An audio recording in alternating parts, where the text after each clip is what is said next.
Hello everyone, myself Nikita Sohane, Assistant Professor, Modern Institute of Pharmaceutical Sciences, Indore.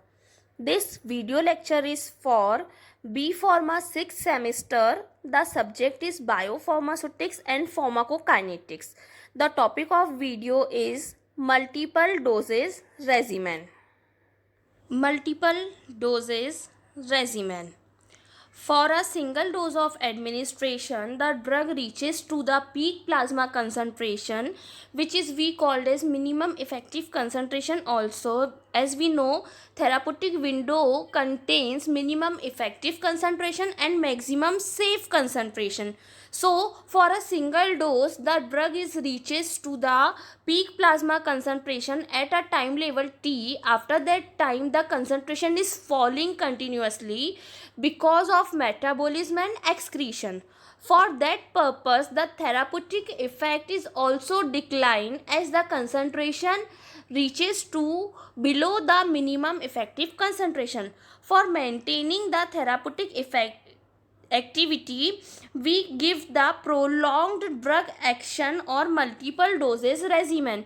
As we all know, the therapeutic drug half-life, when the drug reaches to the half-life, it will start eliminates from the body, and after a certain time period, when the drug concentration is declined continuously and absorption is prohibited, so the effect of drug cannot be produced. So we have to give another dose, or we have to form a sustained release or prolonged release doses form.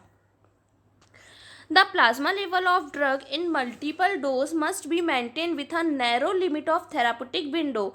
That means key minimum effective concentration and minimum safe concentration. So that is the therapeutic window between the concentration of drug as minimum effective concentration and maximum therapeutic concentration to achieve the optimal clinical effectiveness.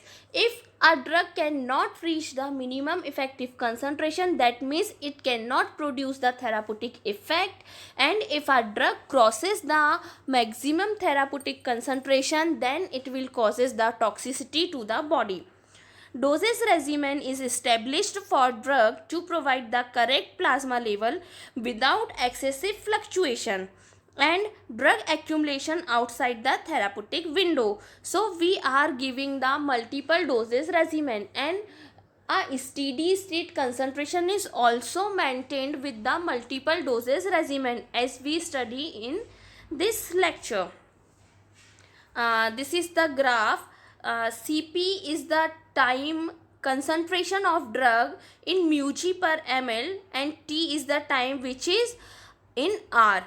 As we can see, this is minimum effective concentration and this is maximum safe concentration, and between this minimum effective and maximum safe concentration there is a window we called as therapeutic window. If the drug is not reaches to the minimum effective concentration, then the failure of drug, and if the drug is between the minimum effective concentration and maximum safe concentration, the drug is success, and if the concentration crosses the maximum safe concentration, it will causes the toxicity. Multiple doses regimen criteria for optimum doses regimen. First criteria is the plasma level of drug given must be maintained within the therapeutic window, as we studied in previous graph. Example, the therapeutic range of theophylline is 10 to 20 mg per liter. So the best is to maintain the Cp around 15 mg per liter. So it will give a range of minimum effective concentration and maximum safe concentration. It lies between that. So it will give the best effect. Second criteria, should be convenient to the patient.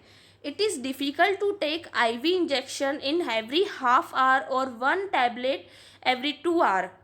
this leads to poor compliance. So we can give the patient for that condition which drug is very, the half life of drug is very short, like half hour or 1 hour.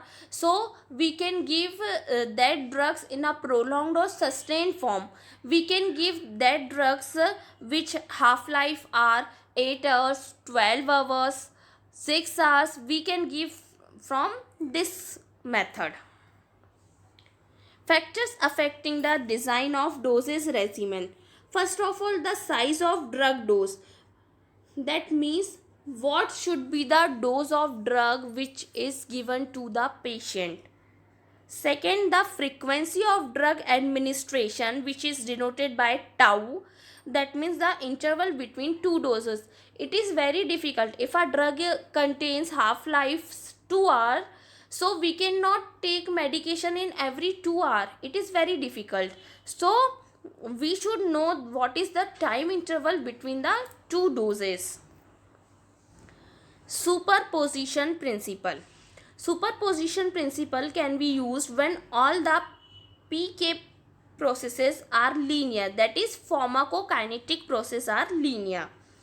That is when distribution, metabolism and excretion process linear or first order, then we can use superposition principle.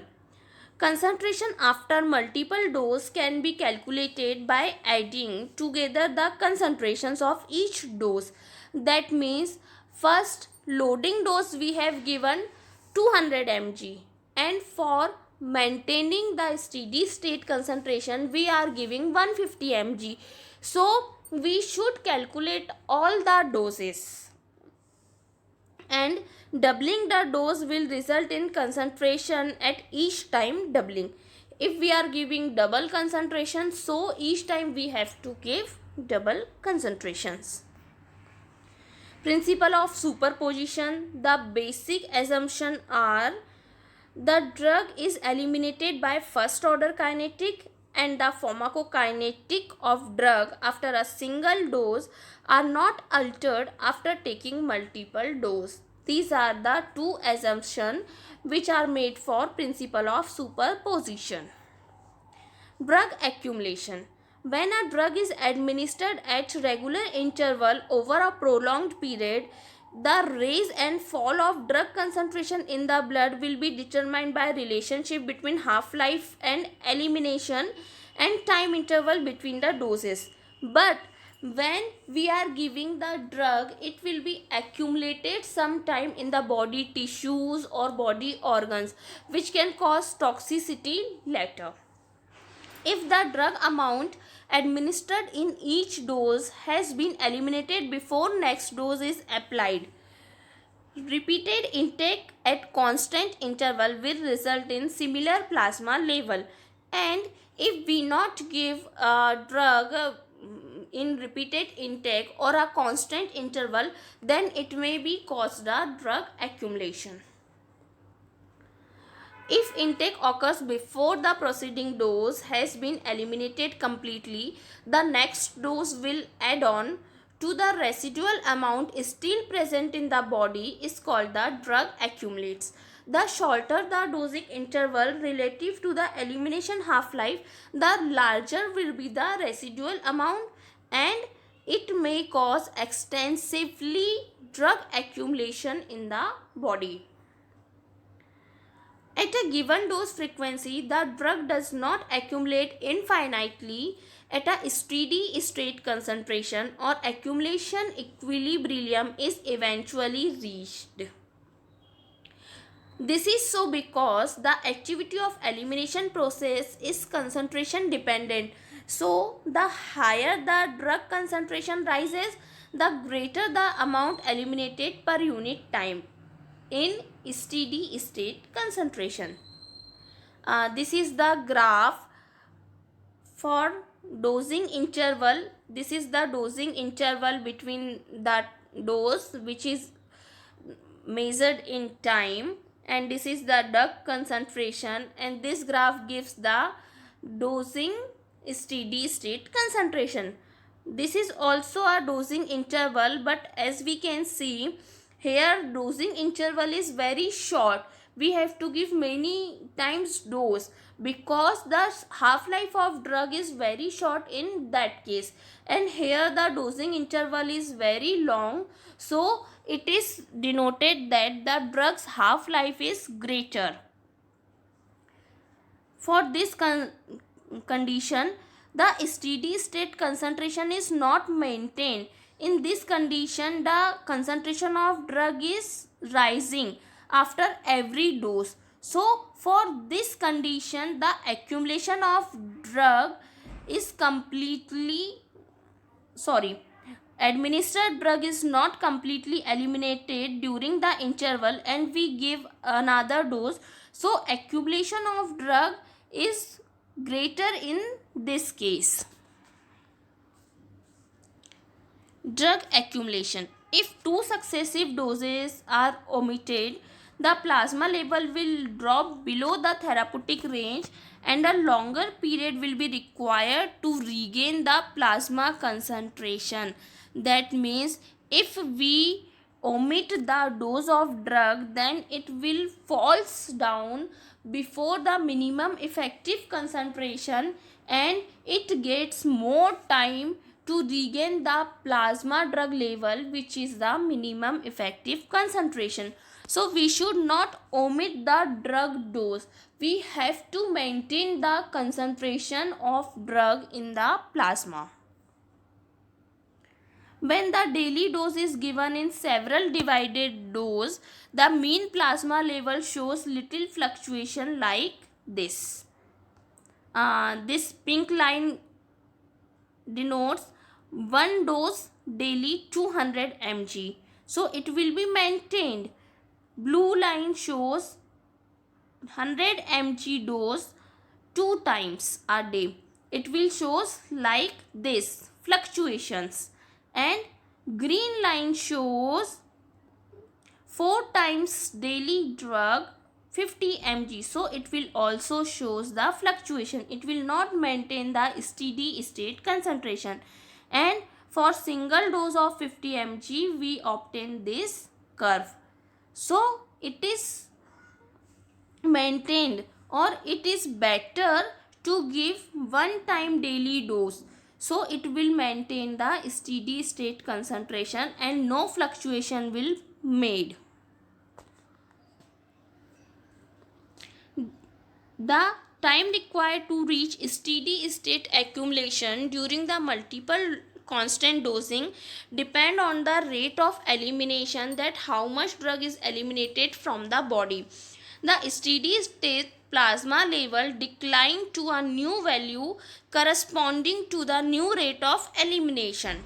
When elimination is impaired, for example, in progressive renal insufficiency, the mean plasma level of renally eliminated drug rises and may enter to a toxic concentration range. Like this, we can see this is the drug which is not crossing the therapeutic level, and this also not crossing the therapeutic level. In that case, the acceleration of elimination, the drug is eliminated from the body by a very high speed, and here the elimination is not done. That means inhibition of elimination, so the concentration of drug is increases in the body regularly, and for this case the elimination and absorption of drug both are equally maintained, so the concentration of drug is maintained in the body. The second dose is taken before the first dose is eliminated. Subsequent doses are taken following identical intervals, that is tau. Accumulation of drug up to a steady state is seen where drug intake and is equal to drug elimination. If the dose and tau are properly selected, so blood level will rise and fall between peak concentration, that means Cmax, and C minimum, that is minimum concentration, in a therapeutic range. It will not fail the drug to therapeutic response and it will not cause any toxicity due to overdose. Like this, the drug is in between the therapeutic range, so drug give the effect also and it will not reach to the toxic level. Repetitive intravenous injection. The maximum amount of drug in the body following a single rapid IV injection is equal to the dose of drug. That means for in case of injections, the dose administered is reaches to the 100% systemic circulation. So repetitive injection should be injected carefully with the dose handling, because it reaches to the directly systemic circulation, and once the drug is reaches to systemic circulation, it cannot be eliminated easily. For a one compartment open model, the drug will eliminate according to first order kinetics, that is denoted by dB is equals to d naught E minus kt. If tau is equal to dosing interval, then the amount of drug remaining in the body after several hours can be determined with the tau. The fraction f of dose remaining in the body is related to the elimination constant and the dosing interval, as f is equals to dB upon d naught is equals to e to the power minus k tau. Tau is time interval. If tau is larger, that means if the dose interval is large, the fraction will be smaller, because dB is the amount of remaining drug in the body, and if it is smaller, so the fraction of drug is also smaller. If the dose D is equals to 100 mg given by rapid injection every t half, then tau is equals to t half. After first dose it will goes 50 mg, after second dose it will goes 150 mg, after second dose t half the drug is 75 mg, because it also eliminate from the body, and after third dose the dB drug concentration is 175 mg, because we are giving 100 mg and 75 mg is already presented, and so on. It will continuous till the we are giving repetitive injections. You will reach equilibrium at which D max is equals to 200 mg and D minimum 100 mg. So D max minus D minimum is equals to D naught, which is the concentration, and it will be maintained that if the minimum effective concentration is 100 mg and maximum safe concentration is 200 mg, so we should maintain the dose or drug concentration near around 150 to 175 mg. Thank you.